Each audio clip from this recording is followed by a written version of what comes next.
ప్రభు అయిన యేసుక్రీస్తు నామములో మీకు సమాధానం కలుగునుగాక. షలోం. ఈ ఉదయకాల సమయం కొరకు నిర్గమకాండము 20వ అధ్యాయము 24వ వచనము. నేను నా నామమును జ్ఞాపకార్థముగా నుంచి ప్రతి స్థలములోనూ మీ యొద్దకు వచ్చి నిన్ను ఆశీర్వదించేదను. దేవుని నామానికి స్తోత్రం కలుగునుగాక. మతానికి మార్గానికి ఉన్నటువంటి ఒక తేడాను మీకు జ్ఞాపకం చేస్తాను, గమనించండి.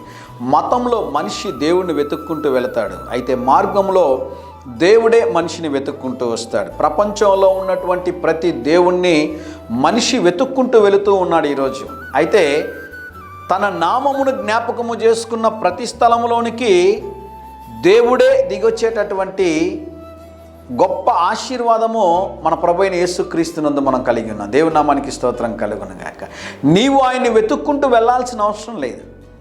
మీరు ఉన్నటువంటి ప్రాంతంలో ఆయన నామములో ప్రార్థన చేయగలిగితే, వాక్యం అంటది, ఎక్కడ ఇద్దరు ముగ్గురు నా నామమున కూడుకుందరో వారి మధ్యలో నేను ఉంటానంటాడు ప్రభు.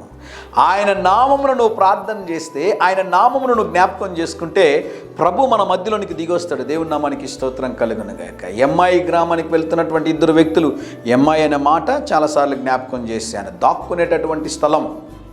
యేసుప్రభు ఒక శిష్యులు, యేసుప్రభు చనిపోయిన తరువాత మనల్ని కూడా యూదులు చంపేస్తారేమన్న భయంతో దాక్కోవడానికి ఎంఐ గ్రామానికి వెళుతున్న ఇద్దరు మార్గ మధ్యంలో యేసుప్రభుని గురించి మాట్లాడుతూ ఉన్నారు. ఒక అద్భుతం ఏంటో తెలుసా ప్రియులరా?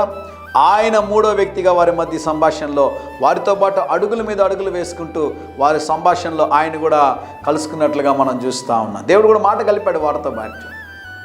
దేవుడు వెంటనే ఒక మాట అడిగాడు, అయ్యా మీరు వినలేదా? ఆయన మీతో చెప్పాడు కదా, నేను తిరిగి లేస్తాను మూడో దినమున, మీకంటే ముందుగా గలిలేకి వస్తానని చెప్పాను కదా.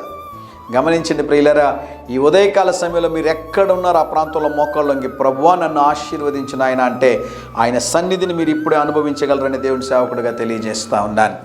ధైర్యంగా ఈ దినాన్ని ఎదుర్కోండి.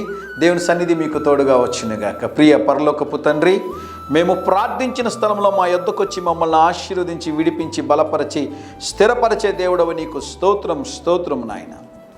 ఈ దినం మా ప్రియులు తలపెట్టు కార్యములన్నిటిలో జయమును అనుగ్రహించుమని యేసు నామములో ప్రార్థిస్తున్నాము తండ్రి.